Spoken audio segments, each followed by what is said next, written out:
Fala galera, apertem os cintos porque hoje é o dia de mais uma viagem elétrica aqui no Suave na Nave. Eu sou o Davi Bertoncello e no episódio de hoje a gente vai cruzar fronteiras sem sair do lugar, mas com um cara que está prestes a embarcar em uma jornada épica. Nosso convidado tem uma missão ousada, rodar 6 países na América Latina em 40 dias a bordo de um carro 100% elétrico. E o melhor, vamos bater esse papo dentro da nave dele. Então, sejam bem-vindos a bordo. Aqui a conversa é fluida, a energia é limpa e o papo é reto. Senhoras e senhores, com vocês, um cara que não só acredita na mobilidade elétrica, como literalmente coloca a mão no volante para provar que ela já é realidade. Ele é uma das grandes vozes da Abravey e decidiu fazer algo que poucos se arriscariam: pegar um carro elétrico e cruzar o continente. Mas antes dele partir, vamos bater um papo sobre expectativas, desafios e preparação para essa aventura. Então, sem mais delongas, recebam Maurício Barros. Fala Maurício, tudo bem? Opa, tudo bem, Davi? Obrigado pelo convite aí, por essa participação. Fiquei muito feliz com esse convite.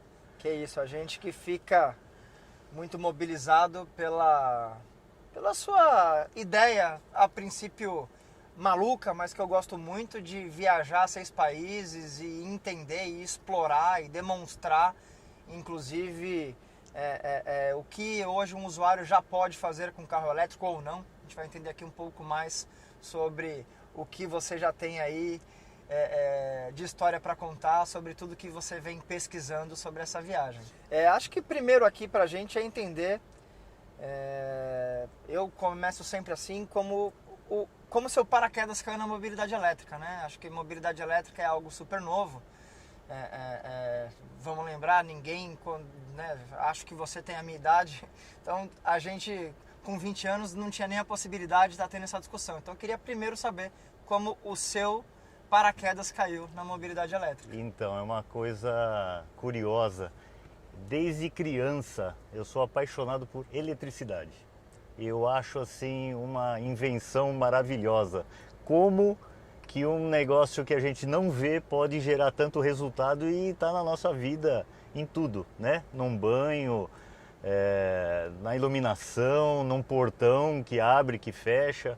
Então, quando eu comecei a saber dos carros elétricos, no começo era uma coisa assim inatingível, né? Não estava nem nos planos assim, mas sempre fui observando de longe. E aí de repente deu um estalo. Eu sempre tive caminhonete diesel, eu sempre fui envolvido com cavalo, então eu sempre tive carretinha para poder engatar, viajar com cavalo, que eu faço prova de enduro equestre. Legal. Então, de repente, eu andando a cavalo, eu falei assim: meu próximo carro vai ser elétrico. E aí eu comecei a fazer essa pesquisa. Entrei numa época que a gente não tinha muitas opções, né? Já tinha a Volvo, só que a Volvo era muito caro. Tinha o Bolt, mas com as vendas suspensas por conta de problema nas baterias. E aí acabei pegando um modelo que na época era caro e tal, e me apaixonei. E não consigo mais sair do carro elétrico. É impossível voltar para um carro a combustão aí. Então você Foi diria assim. que sempre gostou de tecnologia e inovação, ou foi uma descoberta no meio do caminho? Não, eu sempre gostei, né? Eu até trabalho na área de TI, tenho uma empresa na área de suporte de TI, eu sempre gostei dessa área. E a ideia dessa viagem em particular, da onde que surgiu? Você sempre sonhou em fazer algo desse tipo? E o que acontece? Eu sempre gostei de estrada, sempre. Quando eu completei 18 anos, eu já estava com a documentação da habilitação já em andamento com 17. Depois eu faço aniversário em janeiro. No final de fevereiro, eu fui fazer minha primeira viagem de moto com a minha habilitação. Saí aqui de São Paulo, fui até uma cidade do interior, Lins, que está a 444 km daqui, com uma moto que eu tinha tirado no consórcio com 17 anos. Rodei 444 km. Desse dia eu nunca mais parei de viajar. Então é assim, eu já fui para o deserto do Atacama 4 vezes, já fui para o Ushuaia, a minha última viagem eu fui para o Machu Picchu, fui para Chivay, desci todo o litoral até Santiago, cruzei a Argentina, só eu e a minha filha. Então é assim, eu sempre estou preparando algum roteiro novo. Quando eu estou voltando de uma viagem, nos últimos 200 quilômetros, minha cabeça já começa a processar qual vai ser a próxima viagem que eu vou fazer. Isso é ótimo, eu também sou um apaixonado por carro, tô nessa por isso, né? Eu sou da época, enfim, a gente não tinha a quantidade de modelos que tem hoje, mas enfim, o brasileiro é um apaixonado por carro, eu Sim. cresci vendo, né, muita nave na rua. Sim. E por falar nisso, eu queria que você contasse um pouquinho mais sobre a nave que vai te levar nessa jornada. Me fala um pouquinho mais sobre essa nave aqui, tá gostando? O que... Eu estou gostando muito. Então é assim, esse aqui é um BYD E1 Plus, né? Ele tem uma bateria de 60,5 kWh e um motor de 204 cavalos, que é uma boa potência para esse carro, anda muito bem, o carro muito confortável e foi esse o escolhido. Qual a autonomia dele? Ele faz na estrada em torno de 390 e 400 quilômetros, Tá. andando tranquilo, né? Então é assim, a gente sabe que a autonomia de um carro elétrico depende muito de como você usa o pé, né? Tem que ter um modo mais tranquilo de dirigir, uma frenagem mais suave, e aí ela vai esticando. Vai ter lugar que eu vou passar que eu vou ter que fazer 500 km com essa bateria. Modo esportivo de jeito Não, nenhum. nunca. O carro aqui fica em modo eco 100% do tempo. Eu tenho que ser o pezinho leve para uma boa autonomia. E você se preparou ou preparou o veículo para essa viagem? Alguma adaptação especial? Não, no carro em si não. Fiz uma vitrificação aqui para proteger pintura, né? Inclusive o carro foi adesivado e tal. Então é bom que tenha uma camada para proteger do adesivo e tal. Mas a preparação é nossa na parte de carregamento, né? Então eu estou levando extensões que suportem a carga máxima do carregamento do carro, que é em 32 amperes, né? Estou levando 2 carregadores portáteis de 32 amperes e adaptadores, emendas, jacaré, porque assim, eu não sei, a gente não consegue prever todas as dificuldades. E não custa você ter as ferramentas certas para numa hora que vem uma ideia, eu vou resolver o problema de tal forma. Então vou levar aí no carro tudo que eu tive ideia assim para poder não passar aperto na viagem. Legal, e por falar nisso, para o pessoal que está aí nos ouvindo, queria dizer que esse é o primeiro episódio que a gente está fazendo dentro de uma nave. Então, assim, Muito se bom. escutar barulho de fora de helicóptero é porque a gente não está no estúdio. A gente está na nave aqui do Maurício, entendendo como que vai ser, né? Qual é a motivação dele aí para esse desafio. É um formato inédito, né? Exato. Dentro do carro. E veja, se você achou que as perguntas aqui iam ser todas fáceis, eu já vou começar com uma mais apimentada, que é sobre a autonomia da infraestrutura na América Latina. Como que você vê esses desafios? Os países, eles estão muito uniformes ou cada país é um desafio diferente? O que você já estudou sobre isso? É assim, quando a gente começa a abrir esse horizonte, a gente começa a perceber que o Brasil está muito bem. Está muito bem. Então o pessoal reclama, não vou viajar porque não tem infraestrutura. O que acontece? Quem fala isso normalmente é quem não viaja. Quem não viaja e quem não se atualiza, porque a evolução dos carregadores rápidos é demais. Você olha há um ano atrás na região norte e nordeste, não tinha nada, você não conseguia Agora tem um monte de carregador, você abre o PlugShare, são vários carregadores rápidos, dá para seguir a viagem tranquilamente. Daqui para o sul, você segue muito tranquilo. E assim, nos outros países, você tem uma infraestrutura melhor próximas às capitais, né? Santiago, Lima, mas afastou um pouquinho, a partir de 300 quilômetros aí já começa a ficar mais escasso. E aqui no Brasil não, aqui no Brasil você roda bastante, é bem pulverizado assim os carregadores. Vamos aproveitar aí essa visão sua do copo meio cheio do Brasil. Eu costumo ver muita matéria, muita coisa falando um pouco sobre como se a infraestrutura de recarga fosse o calcanhar de Aquiles da nossa indústria. E o seu relato me parece importante, porque você, alguém que gosta de viajar, alguém que está fazendo isso com um carro 100% elétrico, e alguém que de fato vai sair de São Paulo, vai ter um percurso muito importante pelo Brasil antes de chegar nos outros países. Então eu queria reforçar um pouco do que você tem visto especificamente sobre esse momento do Brasil em mobilidade elétrica. Nós estamos à frente do restante da América Latina? Com absoluta certeza. Mas assim, e muitas vezes, né, a infraestrutura, mesmo as pessoas falando que não, a infraestrutura está evoluindo muito em relação à América Latina toda. Não tem nenhum país na América Latina com a quantidade de carregadores e a facilidade para se viajar como o Brasil.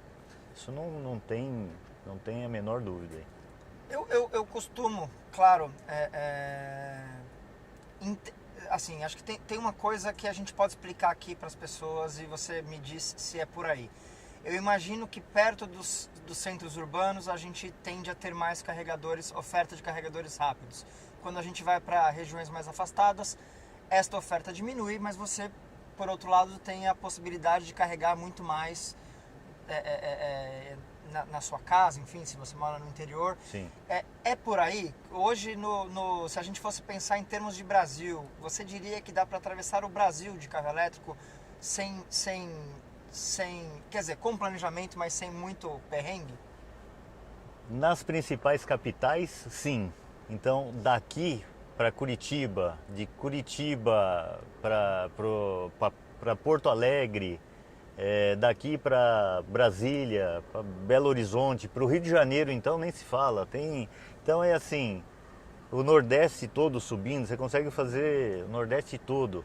A região que eu vou fazer na volta, entrando lá pelo Acre, Rondônia, Goiás, Mato Grosso do Sul, ainda falta bastante coisa. Então ali você vai andar um pouco mais devagar. Mesmo assim tem como carregar nos hotéis, já tem vários hotéis ali com carga em corrente alternada. Mas a maioria do país aqui você roda muito tranquilo. Muito bom saber disso, porque é isso, você talvez esteja aí demonstrando na prática uma daquelas fake news que a gente costuma ouvir bastante, né? Que é sobre a infraestrutura. Quer dizer, essa eu tenho que fazer, inclusive, dizer aqui que não é simplesmente uma fake news, é porque até então o Brasil, se a gente for comparar o Brasil até 2023 em termos de infraestrutura e o Brasil do ano passado e principalmente desse começo de 2025, a gente está dizendo que existe uma interdependência, né, entre a quantidade de carros eletrificados que tomam energia, né, os plugins, e o número de carregadores. Então eu diria que o Brasil teve que correr atrás desse sentido, mas hoje essa oferta já está equilibrada. Então, claro, agora resta, né, a gente conseguir crescer essas bases de infraestrutura na mesma velocidade com que os carros eletrificados, né, vão se disseminando aqui. E como você falou, talvez olhar para regiões mais afastadas, para a gente conseguir realmente não ter pontos cegos. É por aí? É por aí.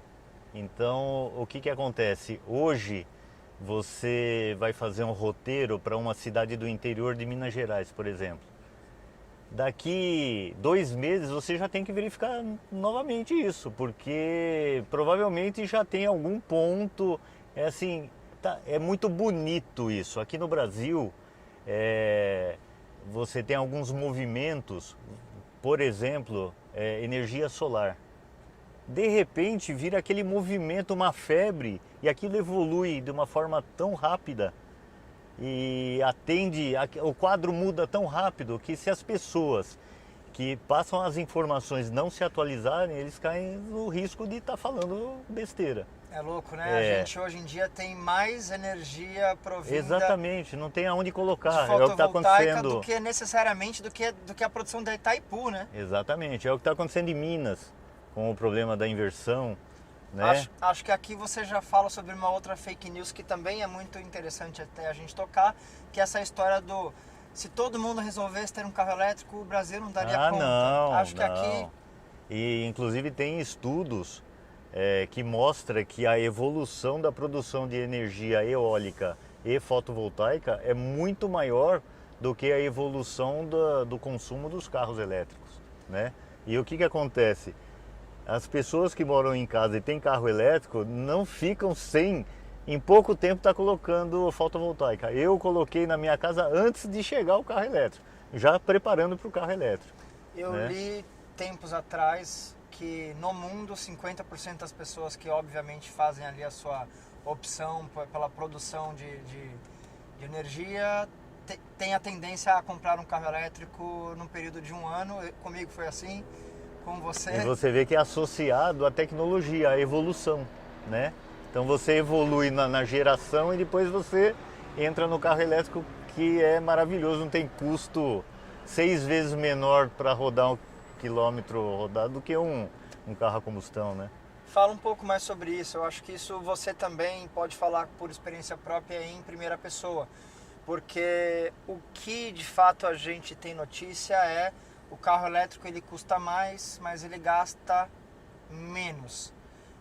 Isso é uma verdade? Se isso é uma verdade, como que você equilibra isso? Existe alguma quilometragem pela qual você entende que faça sentido economicamente você ter um carro elétrico ao invés de um carro a combustão? Então, um outro detalhe, esse negócio do carro elétrico ser mais caro que a combustão já está acabando também.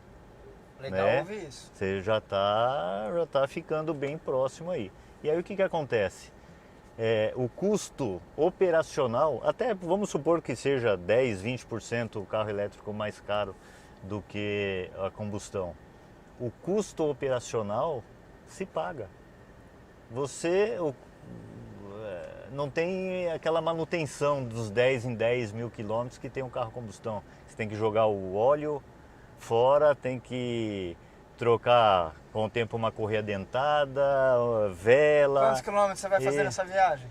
Nessa viagem eu vou fazer entre 16 e 18 mil quilômetros. Provavelmente se fosse um carro a combustão você já ia ter que fazer Ia manutenção ter na que trocar viagem. o óleo, exatamente, ia ter que fazer manutenção. E aqui eu não vou fazer nada. Nada? Nada. Com quantos quilômetros está esse bichão? 160 mil quilômetros. Então vamos lá entender sobre uma outra questão que se fala muito sobre o carro eletrificado.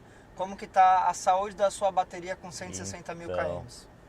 91% de vida. Só que assim, rodando, a gente não percebe, né? Ele está com 9% de degradação com 160 mil quilômetros. Agora, se você, por exemplo, numa viagem tiver a 110 por hora e você reduzir essa velocidade para 100 por hora durante 1 hora, essa perda que você teve de autonomia, você recupera. Então é assim, é muito pouca degradação para uma quilometragem de 160 mil quilômetros. Não é todo mundo que já teve um carro com 160 mil quilômetros comprado zero, né? É muito legal a gente estar tendo essa conversa, porque existe, e eu entendo muito bem essa discussão, né? Que é a discussão do valor de revenda e tem gente que, assim, para mim a questão não foi específica dos carros elétricos, né? E sim porque existia uma plataforma de carros elétricos que teve que se adequar a nova oferta e abaixar preços. Então eu queria te ouvir um pouco sobre isso. O que você está aí com um carro com 160 mil quilômetros, vai andar mais quase 40 mil quilômetros, ou seja, no final dessa jornada você vai ter um carro com 200 mil quilômetros. E como que fica isso para você quando se pensar em venda de um carro com 200 mil quilômetros? Você acredita que esse carro vai tá pronto para fazer quantos mil quilômetros aí? Olha, primeira vida? eu acredito que é assim, primeiro que não tem por que querer vender com 200 mil, com 300 mil, porque assim, não tem desgaste, não tem manutenção. A única coisa que você tem de manutenção num carro elétrico é o que tem em qualquer carro. Parte de suspensão, amortecedores, pneu, até pastilha de freio. Foi feito um cálculo, esse carro com 160 mil quilômetros, ele gastou 40% de pastilha. O disco, aquela rebarba, não tem. Parece que o disco foi instalado essa semana. Então é assim, Legal. Na verdade, o que o pessoal aproveita, né? O pessoal gosta de aproveitar algumas situações. Quando eu comprei o meu carro, ele estava alto o valor, porque você não tinha oferta, você não tinha concorrência de vários fabricantes no mercado. Então, assim, naquela época era caro. E aí, hoje, aquele carro que eu paguei 260 mil reais vale 100 mil. Mas porque teve uma revolução no mercado. Agora, se você compra um carro hoje, ele já está barato. Então, você percebe 1 ano e meio, 2 anos, esse mesmo carro, a desvalorização é menor do que um carro a combustão. Legal, você também tocou em outro ponto muito importante. Daqui a pouco a gente volta a falar da sua viagem, viu? Porque você falou. É verdade. Estamos falando aqui, o de papo tudo. tá bom. Mas é muito legal, porque assim, acho que a nossa principal conquista aqui hoje é conseguir falar com aquela pessoa que está na dúvida se compra um carro elétrico ou não compra. Então, assim, boa parte do que a gente está discutindo aqui é muito importante para a tomada dessa decisão, né? Então, muito legal te ouvir. Mas vamos voltar um pouquinho mais agora para a sua viagem. Você falou um pouquinho desse desafio de infraestrutura. Eu quero ouvir de você se você já está preparado e já sabe quais são os desafios burocráticos, meu amigo. Você vai cruzar um monte de fronteira. Como que vai ser isso? Então, eu já sou acostumado a passar por fronteiras de moto. Eu sempre viajei pela América Latina de moto. Então, tá toda a documentação certa, né? A única coisa... cada país tem um detalhe, né? Tá. Não na fronteira, mas de fiscalização. Então, por exemplo, na Argentina você tem que ter 2 triângulos, você tem que levar um cambão, você tem que ter uma capa refletiva para quando tiver que trocar um pneu, se acontecer, você tem que vestir essa capa. Então tem esses detalhes. No Uruguai, por exemplo, na hora que você chega no primeiro pedágio depois da fronteira, você tem que parar, ir no escritório e colocar uma tagzinha e você já fala qual é o trajeto que você vai fazer e a atendente lá você já coloca o crédito de acordo com o pedágio que você vai usar. Então, assim, cada país tem os seus trâmites. Inclusive eu tomo a liberdade, quem quiser viajar, quem quiser saber maiores detalhes da América Latina, fui de elétrico e carro elétrico meu, do Thiago Garcia, lá nós temos as lives aí falando pormenores de cada país que nós vamos passar. Isso é muito legal, acho que hoje aqui a gente também está celebrando a união de 2 associações, né? Bom dizer que, poxa, esse é um encontro... muito importante da ABVE com a Abravei, a gente aqui discutindo e desmistificando a eletrificação dentro da sua nave, cara. Eu estou muito impactado aqui pela sua ideia. Acho que do momento que eu soube dessa viagem, eu falei, poxa, eu preciso trazer o Maurício aqui para a gente bater esse papo. Eu quero muito entender da onde surgiu, né? Toda essa vontade. Você falou um pouquinho aqui que a viagem e naves você gosta desde antes da eletrificação. Sim. E agora então você só mudou de plataforma e assim, me diz um pouco mais o que Você falou um pouco das diferenças dos países, mas existe alguma região que você está com medo? Tem uma região que é voltando, quando eu estiver voltando do Equador, eu vou chegar ali perto de Lima e vou pegar para dentro do Peru. Ali nós temos uma paisagem maravilhosa, eu vou passar por canyons, só que assim, é uma área muito desabitada. Então é esse pedaço que eu acho que eu já vou estar bem treinado, né, subindo todo o litoral do Pacífico ali, para poder transpor essa área. É uma área bem complicada. Vou subir, passar a Cordilheira dos Andes, sentido o Acre, aqui, que eu vou entrar pelo Acre aqui no Brasil. Então vai ser uma área mais complicada. Eu estou com um pouco de receio, mas eu sou muito positivo, sou muito otimista. Eu vou resolver. Pode ser que eu tenha um pouco mais de dificuldade, mas eu vou resolver. Por que eu vou passar nessa área? A natureza ali, a paisagem, a história daquela região é maravilhosa. Não tem como não passar por lá. Muito, muito legal saber. Eu tô louco pra falar com você na sua volta e entender mais aí sobre essa jornada emocionante. Acho que a gente que advoga pela mobilidade elétrica precisa realmente de ter pessoas como você que tem esse olhar, né? Eu acho que assim, ia te perguntar, você já teve, né, do seu tempo de carro elétrico, algum lugar que você teve que bater palma numa casa, por exemplo, para pedir para alguém para você carregar? Ou como que você está se preparando para isso? Porque eventualmente você vai ter que fazer isso. Sim. Eu fui até com outro carro, não era com esse, eu fui até Buenos Aires de carro elétrico. E aí na volta eu comentei com a minha esposa, falei, mas isso está muito gostoso, está muito fácil. Eu vou começar a procurar confusão. E ela dá risada, ela fala, tá bom, né? Ela, de uma forma ou de outra, nós vamos resolver.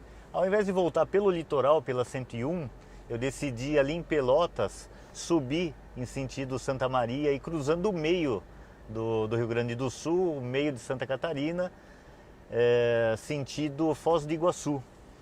E aí eu cheguei em um carregador num posto que ele ficava reiniciando e eu não tinha o que fazer. Eu já sabia que numa cidade próxima tinha uma empresa que disponibilizava carregador. Inclusive eu liguei para saber e tal. Eles falaram, nossa, avisa que você vai passar, a gente compra um bolinho, a gente faz café para vocês. Olha a receptividade. Eu já passei por isso também, é muito legal. Acho que a gente, com o advento da tecnologia e redes sociais, a gente está cada vez se importando e falando menos uns com os outros, né? E essa questão do carro elétrico, ela inclusive nos aproxima. Eu já tive que bater palma e pedir para carregar. Então, mas o que aconteceu? Eu cheguei nessa cidade, era no domingo, então eu não tinha como carregar nessa empresa. Aí o que aconteceu? Eu pedi a minha copilota, pedi para ela ver um hotel numa cidade. Ela ligou, né? Ela me passou o telefone, eu liguei e falei, ó, eu tô viajando de carro elétrico, eu queria saber aí se nesse hotel vocês podem me emprestar uma tomada para eu poder carregar o carro para seguir viagem no outro dia. Ah, tem sim, pode vir, tranquilo. Aqui na garagem tem tomada, o estado inteiro é 220, não precisa se preocupar. Eu olhei para a cara dela e falei, nossa, mas tá muito fácil. Vamos supor que nós não falamos com esse hotel, pega outro hotel, eu quero falar com outro hotel, dá um número aí. Liguei, a mesma coisa, falei, olha, estou fazendo uma viagem de carro elétrico e tal, precisava de uma tomada para carregar para eu poder seguir viagem amanhã. Ah, tem sim, inclusive tem duas tomadas, você pode escolher aqui em cima no deck, nas garagens, ou lá embaixo, não tem problema, pode vir. Olha, eu caçando dificuldade, aí fui passar por Cambará do Sul, que não tem nada, onde tem os canyons, né? Conhece não? Não. Os canyons nas serras catarinenses, um lugar maravilhoso tô também. louco para fazer essa viagem. Viu? Cambará do Sul. Falei, peraí, Érica, eu vou arrumar uma confusão. Vou para um lugar que não tem nada. Peguei, liguei a primeira pousada que eu liguei. Falei, ele falou, não, tem tomada aqui, pode vir, inclusive a geração aqui é fotovoltaica, eu estou pensando em colocar um carregador aqui, depois se você puder até me passar instruções. Olha, eu falei, aí foi a partir daí que eu falei, eu vou ter que sair daqui para ter confusão. Foi aí que começou a surgir a ideia dessa viagem Vou grande. te dizer que eu também já parei em hotel que o dono veio me perguntar sobre carro elétrico e de fato colocou um ponto, né, de carregamento depois. Porque claro, eu acredito que o dono de um hotel que coloca um ponto de carregamento é mais ou menos o que era o Wi-Fi, né? É o novo Wi-Fi. Exatamente isso. Poxa, Nossa, se você perfeito, estiver Davi. ali, você Perfeito. vai, né, você vai preferir usar porque ele te dá essa mesmo. facilidade. Bem, estamos chegando aqui quase no finalzinho do nosso podcast. Agora vem a pergunta secreta. Tá preparado? Estou preparado. A pergunta secreta, na verdade, é sempre de um amigo nosso que está fazendo aqui uma pergunta. Eu vou ler e vou te dizer se está fácil ou difícil. Essa está fácil. Vamos lá. A pergunta secreta é: qual é o maior desafio que um viajante rodoviário internacional enfrenta na América do Sul? Você já falou um pouquinho disso, mas eu quero entender. E aí, é burocracia, é infraestrutura? Qual que é a... Eu vou te contar. A maior dificuldade é você habilitar aplicativos fora do país de origem. Bom. Então é assim, inclusive eu queria ver quem leva esses temas a serem resolvidos para a Alamos, que é a Associação Latino-Americana de Mobilidade Sustentável, que reúne todas as associações de 14 países aí da América Latina para discutir esse tema. Então a gente abre um aplicativo na Argentina, por exemplo, no Chile, e não consegue fazer um cadastro. Então eu estou contando com a ajuda de outras pessoas, inclusive de associado que tem nacionalidade argentina, para poder fazer um cadastro no nome dele para eu poder fazer um carregamento na Argentina. Eu acho isso assim, tem que evoluir urgentemente. Eu acho inclusive, sabe aquela trilha no mato que é fechada, mas conforme as pessoas vão passando aquilo vai ampliando e vira um caminho? A minha intenção nessa viagem é criar esse caminho e essa facilidade, porque tem muita gente que gosta de viajar, né?